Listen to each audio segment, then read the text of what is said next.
Like, what's your star sign? What's your star sign? I'm like, girl, I don't know my star sign. My life was here. Hi guys.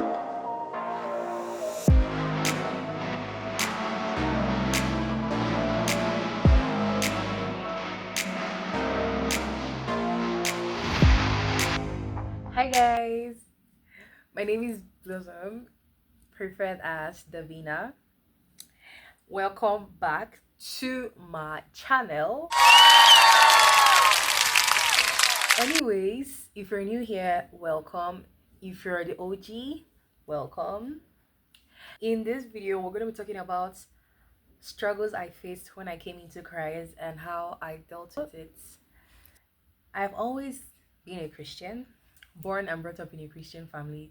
My dad was Muslim, converted to Christian, got married to my mom, Christian family. Boom. I was born in a Christian home, raised everything, morals, back to back Bible study, sermons and everything. Never missing any Sunday services, any weekly activities. Were always there, punctual, dependable, reliable, honorable, faithful to God and His work, you guys. When I was 14, 13 ish, you guys know this zodiac sign, right? That was when I newly learned about the zodiac signs. That was when lockdown and new lockdown came in, and then we're indoors doing Zoom classes back to back. Most times when we start classes, we just stay there, try to like be kids, have Wi-Fi, watch TV, eat, get fat, sleep, clear our lives because there's no school. We don't have school, so we're like happy. And then I think that was when I nearly got a phone at the age of 13 or 14. My mom had this phone she's using before, and then she gave it to me. Yeah. And then this time I got the phone, I'm talking to my classmates, started chatting and everything, and that's when I knew about TikTok, I knew about Instagram. Actually, I knew about Instagram for a while, but I hadn't used it. So I just had my first Instagram account. And then I downloaded TikTok and we're using TikTok and we're vibing and enjoying our year, like to find out about zodiac signs. And that was the time it was raining. He was like, what's your star sign? What's your star sign? What's your star sign? I'm like, girl, I don't know my star sign. That's what I said. Actually, that was my plain reaction. I don't know my star sign. So I went out on TikTok because TikTok was like, what's your birthday? I was like, September 19th. My birthday's coming up, September 19th. And then TikTok's like trying to grade my my birth date with my age, like with like the zodiac sign, right? I'd like to like show me where I was. At that time, I used to call myself a Libra because I thought I was Libra. And that time, you guys, I had, so I was trying to twin him. I'm like, oh yeah, he's Libra, I'm Libra, what 20, blah, blah, blah. But then, well, I didn't know that I wasn't Libra. I was Virgo. So it's like from September 12th down, no, was it 12 or 16 or 17? I can't remember. I'm Virgo. And I see everybody reposting things like, oh, as a Virgo, you're meant to do this. As a Cancer, you're meant to do this. As a Scorpio, you're meant to do this. As a Sagittarius, you're meant to do this. A lot of Virgo signs. And everybody was trying to act according to their star sign. And it was me. In this life, you guys, ignorance is men's biggest enemy.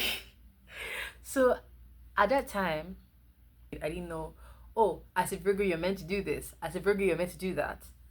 I was in between. I was just like you saying, I'm a Christian. You're not carrying out the responsibility, or you don't look like one, or you're not acting like one, right? Virgo, but I don't look like a Virgo. I'm not acting like one. I'm not doing what they're supposed to do. So I went online and I searched what the Virgos do. And I saw like Virgos are these, Virgos are that, da, da, da, da, da. The foolish thing I ever did was trying to cultivate the characters of these star signs into my life. And my life was here and I went down.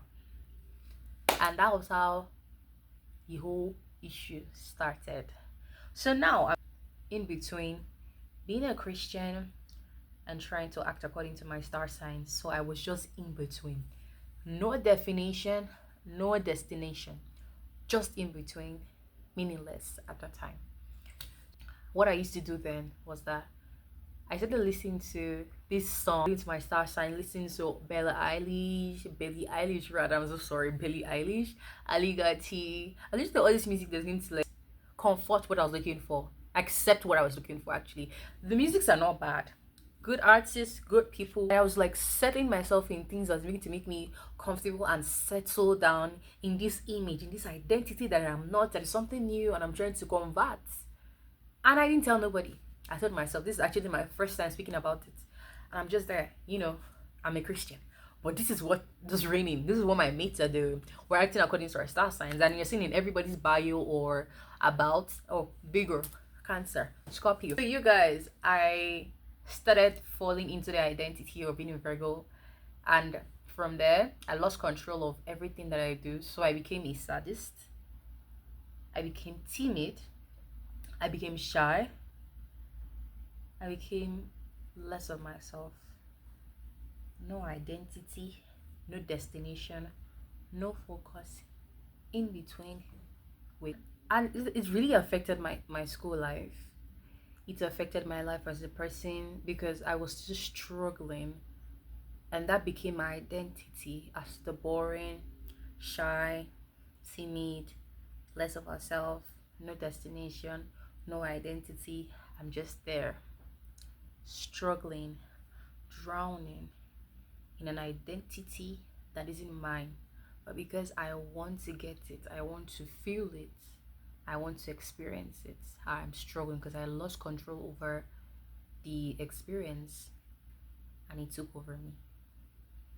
My purpose of actually saying all of this is to tell you the struggles I have when I first came into Christ, because I think at that time, being brought up and raised in a Christian home, you're dedicated and everything.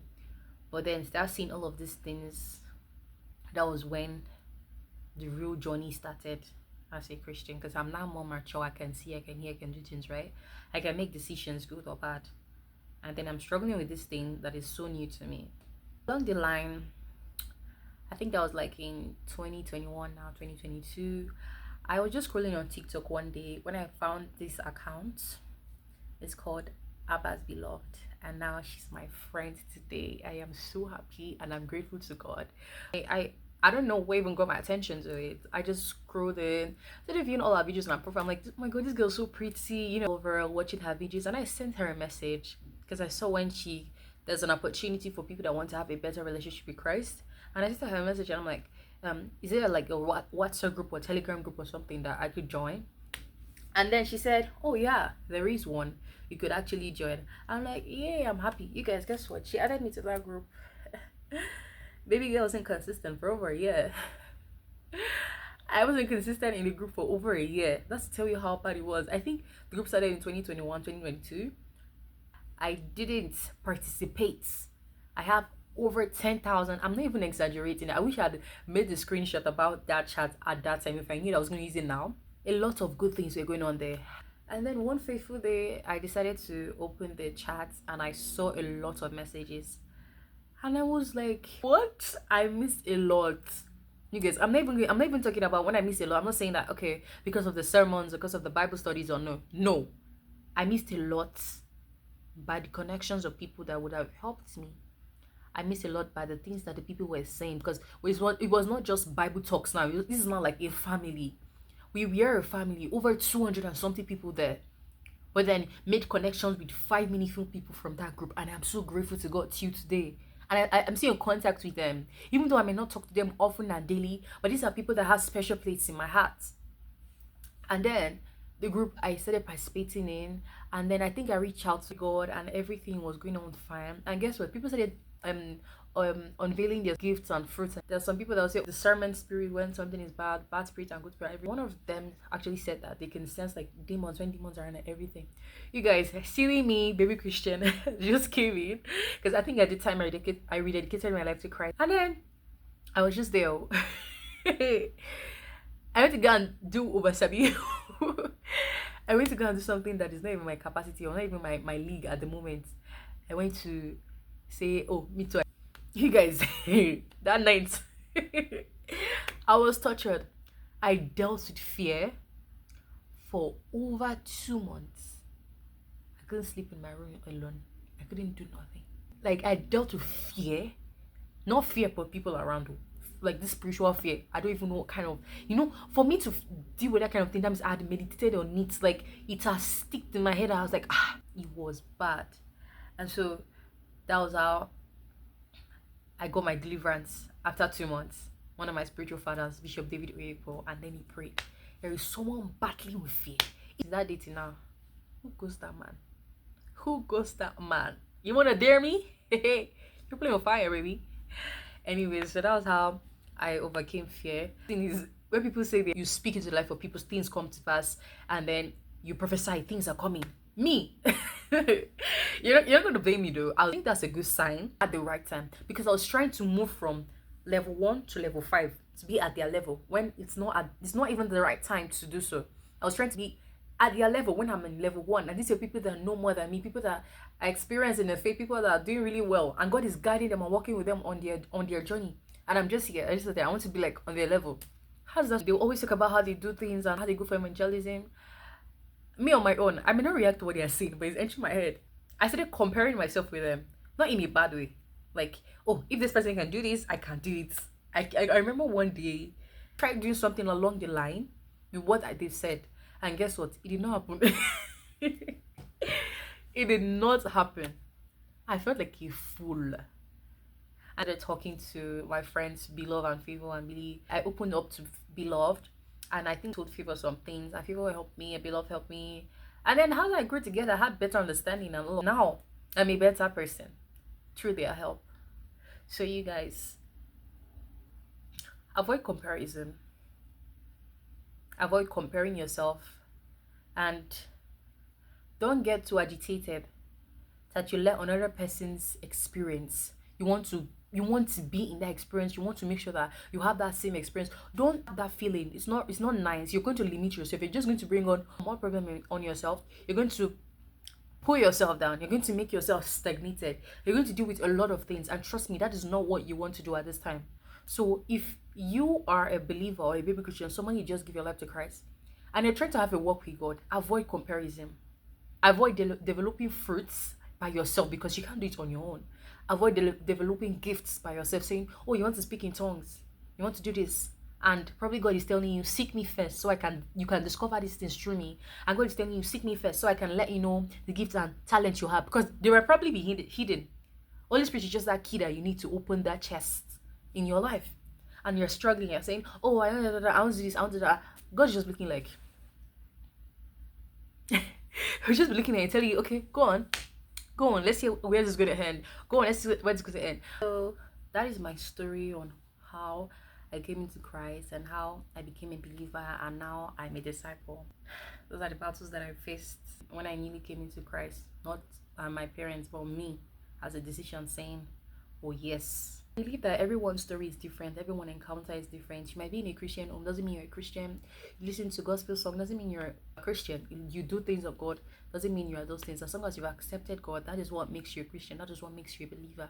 That is what makes you saved. And participating in what we are meant to do as believers, as born again, is going to make us stay stronger and make us stay more safe and become a disciple. So this is my story. It was long, yeah, but I was trying to be as transparent as I can, because no one's journey is perfect, but at the end, my glory was in my story. I mean, I battled a lot of things actually there. I battled a lot of sins, a lot of temptation. But anyways, I am really grateful that I passed through this process. There's sometimes I'll be like, I'm too small to experience what I've experienced. But at the same time, I'm grateful to God for him bringing me through this journey, this experience. Because I mean, if I hadn't gone through all of this, I wouldn't even become who I am today, because I feel like I'm more stronger. No, I feel like I know I am more stronger. I know I am more dedicated. I know I am more faithful and reliable. I know I am more transparent. I know I have grown up to an extent that there's a level that I can't doubt God anymore. And this is something that I know God is proud of me for. And I'm still wanting and desiring his help to today on my walk with him, because some days are like not funny. Some days I'm like, oh my God, I just want to sleep. I don't want to pray. I don't want to do anything. But then at the same time, I know that I'm not doing it for my sake. I'm doing it for him, because the glory must keep on going on to his name, but the benefits are for me. So it's like two ways. I'm in a business with my father, and where this is like a daily basis, something you must do. You're not doing it as an activity, but you're doing it because you love him and because of his love for you. I hope that you enjoyed. my story, my experience, and I hope you learned something from it. I pray that as many that would listen to this video or that will watch this video, that Abba will give you your own story to tell. And I pray that Abba is going to comfort you. He's going to walk with you on this journey. He's going to help you. He's going to direct your paths. And I pray that He's going to connect you to people that will support you, people that will encourage you, people that will be uplifting to your soul, and people that is always going to be there to back you up in prayer. And not just people that He sent, not counterfeit or deceptions, people that are directly from Him. And I pray that He gives you discerning spirit to know when things are wrong and right. And I pray that He gives you the courage to overcome fear. He also said in His word in 2 Timothy, for God has not given you the spirit of fear, but of love, power, and of a sound mind. And I pray that He directs you through this journey and through these steps, that He walks with you steps by step till He tells us it is time. And on our way home, the only thing we hear is, well done, my faithful servants. So with all that I've said, I hope that this video blessed you. So this is the end of this video. Thank you guys so much for listening to my story, my experience, and I hope to see you guys soon.